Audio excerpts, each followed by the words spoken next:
Have you ever noticed how a simple act of kindness can completely change the energy of your day?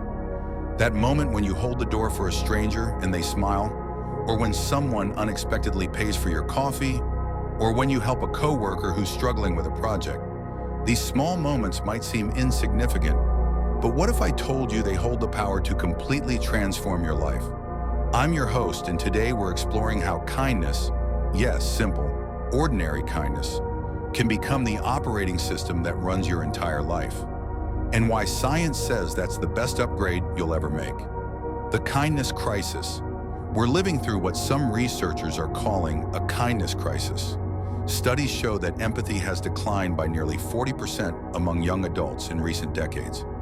Our digital world often rewards criticism over compassion and outrage over understanding. We're more connected than ever, yet many people report feeling increasingly isolated. But here's what's fascinating.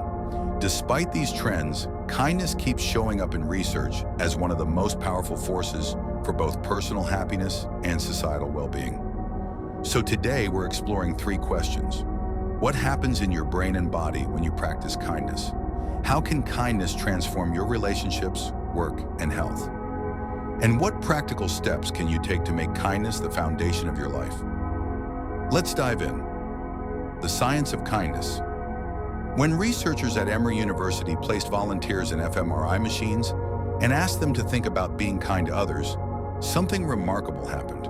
The pleasure centers of their brains lit up, the same areas activated by food, money, and sex. This reveals something profound. Kindness isn't just a nice moral value, it's biologically rewarding. This biological reward system creates what scientists call the helper's high, a measurable elevation in mood that comes from performing acts of kindness. One study from the University of California found that people who performed just 5 acts of kindness per week for 6 weeks experienced a significant boost in happiness. But the benefits go far beyond feeling good. When you practice kindness, your body releases oxytocin, which lowers blood pressure, reduces stress hormones like cortisol, increases endorphins, your body's natural painkillers, boosts serotonin, which helps regulate mood. Think about the last time someone was unexpectedly kind to you. How did it feel physically? That warm sensation in your chest, the smile you couldn't suppress, the energy that suddenly appeared? That's not just an emotional response. It's a complex biochemical reaction that's literally strengthening your heart, lowering inflammation, and extending your life. Harvard Business School found that spending money on others provides more happiness than spending it on yourself. And the amount doesn't matter. It's the intention that counts. So the first takeaway is simple but powerful. Kindness isn't just nice. It's necessary for our physical and mental health. Kindness as an operating system. Now let's talk about what I mean by kindness, running your life. Most of us make hundreds of micro decisions every day. How to respond to that email, whether to let someone merge in traffic, what tone to use with our partner, how to handle a disappointment. What if kindness became the default setting for these decisions? What if before each choice we asked, what would kindness suggest here? I'm not talking about being a pushover or people pleaser. Authentic kindness sometimes means setting boundaries, speaking difficult truths, or standing firm, but doing so with compassion rather than contempt. Consider these scenarios. Scenario 1. You receive harsh criticism from a colleague. Without kindness as your operating system, you might immediately fire back defensively or stew in resentment. But with kindness as your foundation, you might pause, consider what truth might exist in the feedback, and respond thoughtfully rather than reactively. Someone cuts in front of you in line.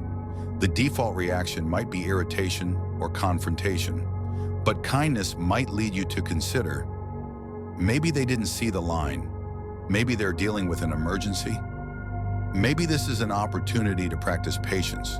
This doesn't mean you can't politely point out the line, but it changes how you approach the situation. When kindness becomes your operating system, you make decisions not just based on what benefits you in the moment, but what creates the most good for everyone involved, including your future self. The ripple effect. One of the most fascinating aspects of kindness is its contagious nature. Researchers at Harvard and Yale found that acts of kindness create a ripple effect that extends to at least 3 degrees of separation. This means when you're kind to someone, they're more likely to be kind to others, and those people are more likely to be kind as well. One act of kindness can influence dozens or even hundreds of people you'll never meet. You've probably heard about those drive-through chains where one person pays for the next car's order, and it continues for hours. These kindness chains reveal something important about human nature. We're wired to reciprocate and spread goodwill. But the ripple effect works internally too. When kindness becomes your default, you start treating yourself differently. The harsh self-criticism that many of us battle begins to soften. The impossible standards we set for ourselves become more reasonable. And this internal kindness creates a positive feedback loop. You feel better about yourself. This reduces stress and anxiety, which gives you more emotional resources, making it easier to be kind to others, which makes you feel even better. Kindness in relationships. Let's zoom in on relationships, where kindness might matter most. Dr. John Gottman, who studied thousands of couples over decades, found that kindness is the most important predictor of relationship satisfaction and stability.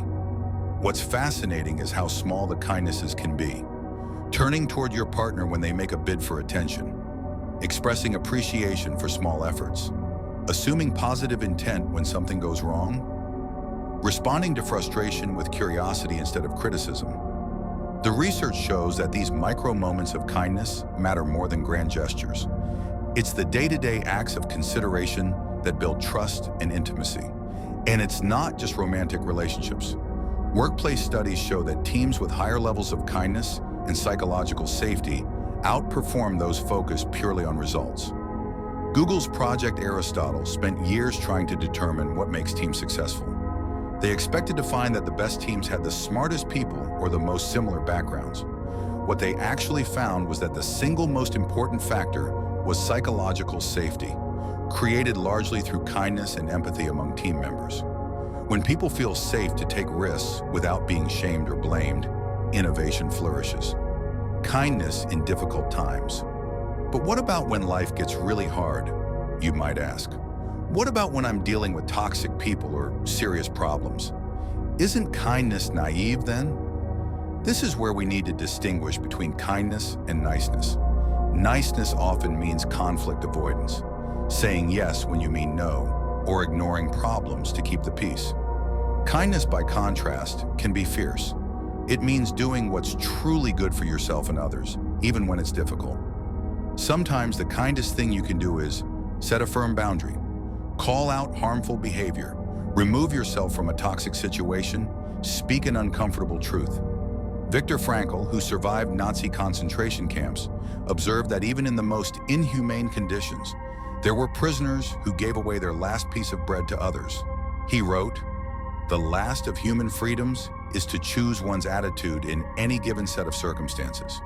This points to something profound. Kindness isn't dependent on your external conditions. It's a choice you can make even in the most difficult situations. And often, choosing kindness in hardship doesn't just help others. It becomes a lifeline for your own mental health and resilience. Practical kindness, the 30-day experiment. So how do you actually make kindness your life's operating system? I'd like to propose a 30-day experiment. For the next month, try these 5 practices. 1. The morning intention. Each morning, ask yourself, how can I be kind to myself today? How can I be kind to others? Set a specific intention. 2. The kindness. Pause before responding in any challenging situation. Take 3 breaths and ask, what would kindness suggest here? 3. The daily 3. Perform 3 deliberate acts of kindness each day. They can be tiny, sending an encouraging text, leaving a positive comment, giving a genuine compliment, or helping with a small task. 4. The gratitude reflection. Each night, write down 3 kindnesses you received that day. This trains your brain to notice the goodness around you. 5. Self-compassion. Practice. When you make mistakes or face setbacks, speak to yourself as you would a good friend. Replace self-criticism with self-compassion. The key is consistency. Like any operating system upgrade, there might be some glitches at first. You'll forget, revert to old patterns, or find yourself wondering if it's making a difference. That's normal. The research shows that new habits take time to solidify, but with repetition, kindness becomes increasingly automatic. And here's what previous participants in this experiment have reported: better sleep, reduced anxiety, improved relationships, more energy, greater resilience when facing problems, and a greater sense of meaning and purpose. We've covered a lot today, from the science of how kindness affects your brain and body, to how it can transform your relationships and work, to practical steps for making kindness your default setting. But perhaps the most important takeaway is this: in a world that often seems increasingly divided and harsh, kindness is a radical act. It's a declaration that a different way of living is possible.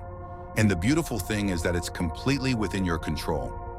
No matter what's happening around you, you always have the power to choose kindness toward others and toward yourself. As the Dalai Lama said, be kind whenever possible. It is always possible.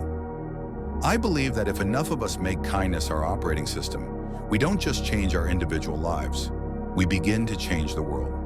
If you're inspired to try the 30-day kindness experiment, I've created a free downloadable guide with daily prompts and a tracker to help you stay consistent.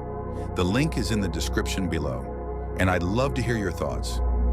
What's one way you've experienced the power of kindness in your own life? Share in the comments. If you found value in this video, please give it a thumbs up, share it with someone who might need this message, and subscribe for more content on the science of living well. Thank you for watching, and remember, a little kindness can go a remarkably long way.